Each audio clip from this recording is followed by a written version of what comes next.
going to get started. Thank you for joining us for our April Best Practice Series. This one is going to be on exit planning.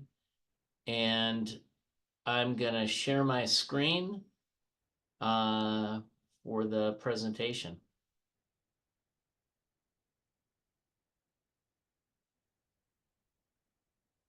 So again, thank you for joining us for our April Best Practice webinar on exit planning. We're going to cover a lot of ground, and hopefully I'll inspire you to try some things that will positively impact the valuations and your readiness for exiting your businesses. So with that, I'm going to get started.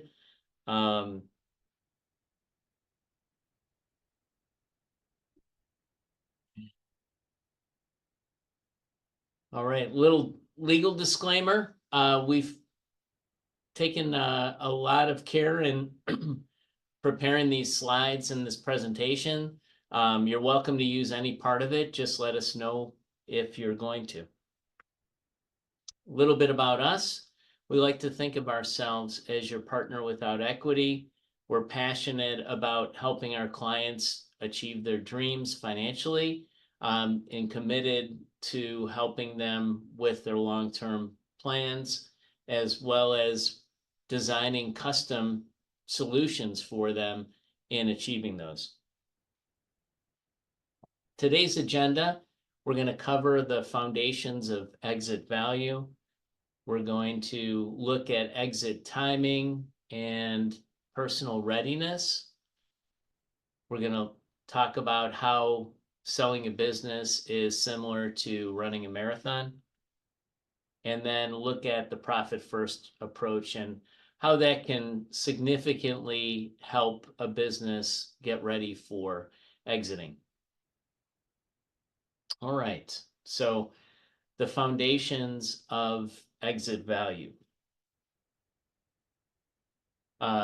So it's really important to prepare for your exit so you don't leave money on the table. And so the main drivers of valuations in businesses include sustainable earnings. So that's consistent earnings. There's something in valuation practice where we normalized earnings. And what we're doing in that exercise is we're trying to remove those one-time, non-recurring earnings events, so we have a better picture as to what the true earnings of a business are. So that is a main driver, as well as diversification of customers, as you can imagine. So if you have one or two customers and one of them decides to leave, that's going to significantly impact the business negatively. So diversified customer and vendor bases are important in driving value. Management team is another factor. When the owner sells a business, having a management team in place that can carry on is valuable, as well as the systems that will support future team members. So a little bit about exit timing and personal readiness. One of the ways that we help determine whether a business is ready is a calculation that we call the wealth gap. So we start with getting clear with the owner as to what they want to do once they sell their business. So what does that lifestyle look like? What does it cost? And then how much income do their current assets throw off to cover that lifestyle after the business is sold?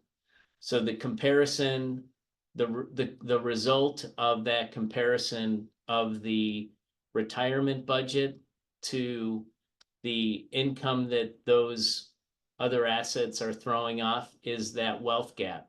And now that is what needs to get solved with the selling of the business. And so oftentimes that is not sufficient to fund that gap, and that's where we would work with the owner on filling that gap. So, um, so in some respects, selling a business is like running a marathon. I've got experience with both, and that's how I draw the comparison. But business owners that are ready to sell are actually rare. And I'm talking about the space of privately held businesses with revenue of under $20 million. And then the percentage of people under 50 that have run or will run marathons is rare as well. It's probably somewhere around 1%. So sometimes it's not until the owner is completely burned out that they get serious about selling their business and exit planning. Until then, they've mostly approached their business like a job, often a very low paying job. So when you think about it, though, the business owners are usually passionate about their business and would make ideal employees for any business because they carry the owner mindset. They're willing to do whatever it takes for that business. But sometimes they're their own worst enemies because they take care of everyone else and eat last. In fact, there's a book called Leaders Eat Last.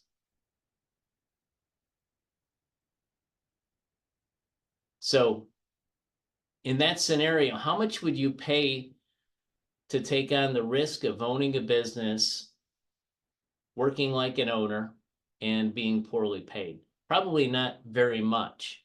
And so, just like with a marathon, it takes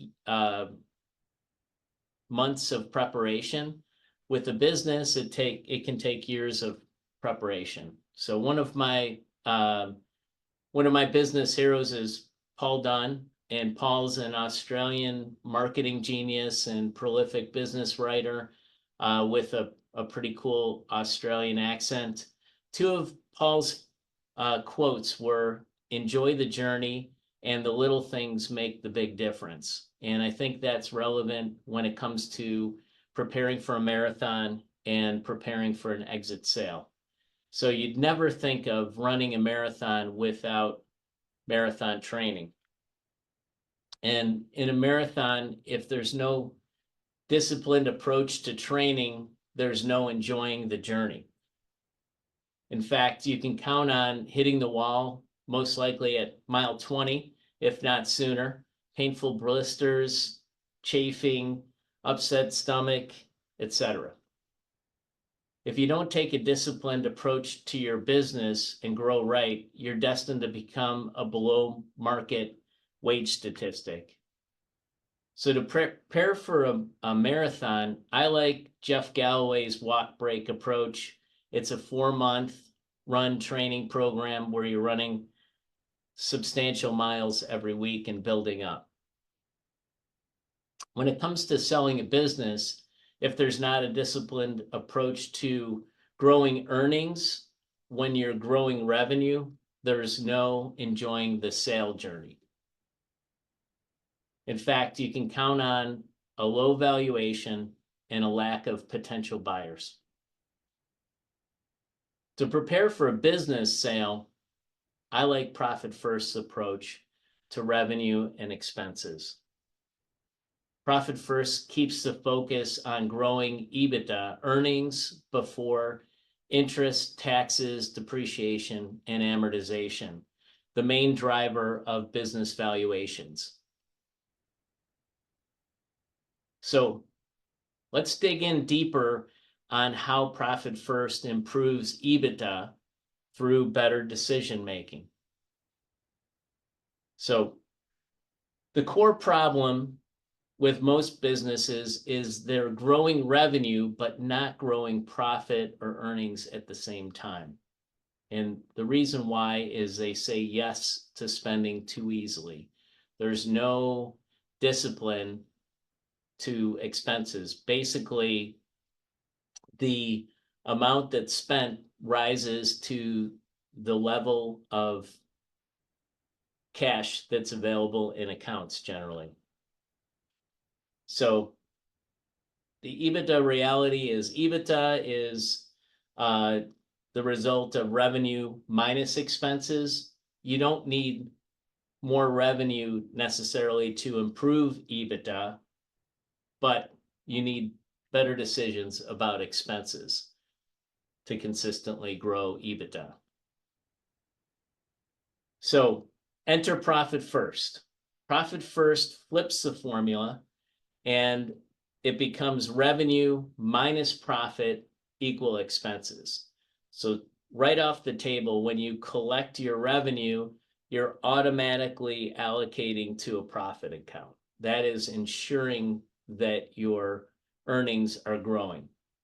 So it's not rocket science, but the expenses must now fit in constraints of what's left over. This eliminates naturally expense creep, which is what I described earlier, in that the level of expense rises to the resource level, which is the amount that's in the checking account. So as revenue increases, expenses increase. Often the business owner is the worst gatekeeper. But with profit first, the expenses are capped and earnings grow automatically as the revenue grows. So just to fill you in on the logistics of profit first allocations, you can see this varies by the business revenue size because it's based on collected revenue. So in the first example, a business that has revenue of $1 to $5 million, 10% is automatically allocated to a separate account called profit. There's another 10% that goes into owner comp. So the owner is not underpaid in a successful profit first business. There's an allocation to taxes of 15% and operating expense of 65%. So all of the operating expenses need to fit in that final bucket. So that is what I mean by expenses being capped, and that puts a natural control. So you consistently grow earnings. So as the revenue grows with this type of methodology, your profit allocation is your profit account is gonna grow. So let's take a common example in a business. Most of our clients are service businesses, so this is very relevant. When it comes to hiring, it's usually a reaction to, oh, we're busy, we're too busy, we need to hire another person. Instead of saying, I don't think so, and asking, does this improve profit? So does this hire improve profit? If not, then you pass, or you, by looking at different ways to maybe restructure and become more efficient. So this is going to be one of those decisions that comes up time and time again. Pausing before you rush out and hire someone can save your business a lot of frustration and money by making sure that it makes sense, by taking some time to work through that exercise. When it comes to tools like software, ask, does this solve any new problems that we have? Or will it lead to improved profit? If not, pass. What this does over time is it creates some consistency of profit. So the regular profit allocations ensure that as the revenue is collected, you're growing that profit account and you have predictable results and your earnings become stable. Now, with that profit account, that's something that can get shared across the team in a bonus program. So it's something that supports the longevity of a business and the motivation of team, etc. So with profit first, I like to think of it as like an I don't think so filter. There was a very successful sitcom in the 90s called Home Improvement with Tim Allen. And one of the lines was, I don't think so. And so when you have a new expense, say, I don't think so, and then put it through the profit first filter. Does this increase profit? Does this reduce time or increase efficiencies of this business? And then finally, does it create value? If not, then you pass on the expense or you look at alternatives. So you might actually end up purchasing something, but it might be different than the initial tool. So again, this is the main framework for those profit first allocations and the capping of expenses. Now, one thing to keep in mind, if you are not currently deploying profit first, it sometimes takes months to build up to this. In most businesses that are not using profit first, they've probably never had a profit distribution. So Rome wasn't built in a day, like Mike Michalowicz, the author, likes to say. So having a strategic plan where you grow from 0 on up to 10, you may start out with a 2% profit allocation and then get a quarter under your belt and then move up to maybe 4% and so on until you hit the 10%. So at the end of the day, you are going to naturally grow profit by deploying this type of discipline. So just to recap, how profit first increases business value. Well, the main driver of value is earnings or EBITDA, and that is the cash flow from operations and the primary metric that buyers and lenders use for business valuation. Profit first, as you saw, guarantees that profitability is a focus and earnings are part of the planning that happens day in and day out with expense decisions. So increased EBITDA leads to increased valuations and a bigger buyer market. So just to recap, in some respects, selling a business is like running a marathon. It takes preparation. It takes a good strategy and training plan. And it's making decisions to go out for those training runs, making decisions to put expenses through the profit first filter and being consistent on it.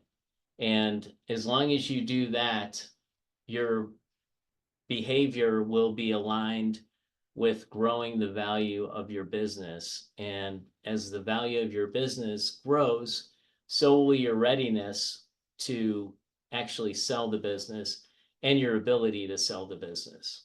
So we've got some time for questions and answers. So appreciate you coming, and I'm going to just stop sharing and open up the discussion. Tim, if you had to kind of look at both sides of it, both implementing profit first and beginning to like the idea of selling a business, it seems like the idea is to start small, right? And try it. That's kind of the messaging. But if you had to say either an implementation of profit first or beginning to sell a business, like common pitfalls, like the biggest pitfalls that you've seen when people have tried to implement profit first, or the biggest pitfalls when like beginning the idea of selling a business? What would you say, just based on your experience in working with business owners? I would say in the case of selling a business, it's waiting too long. It's waiting to the point where you're burned out and there's an urgency to sell, having not thought about it prior to that point. In the case of profit first, I think it's charging in as a business owner and not having a plan of attack. So as the expenses arise, you're thinking that it's going to help the business, but not taking a step back and actually asking the question, is this going to improve our earnings? Is this going to improve our efficiencies? And if not, then passing, versus having your expenses capped with a system like Profit First, and then having to ask that question, wow, there's not money in my operating expense account. Where am I going to get it? And do I even need to get it? Because is it a worthwhile purchase? So that's a great question. I think in each of those are the ones that come to mind. Got it. Thank you. You're welcome. Great question.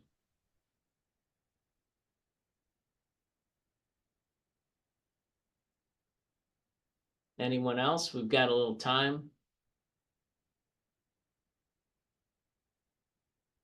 All right. Well, thank you all for coming. We've got another webinar next month.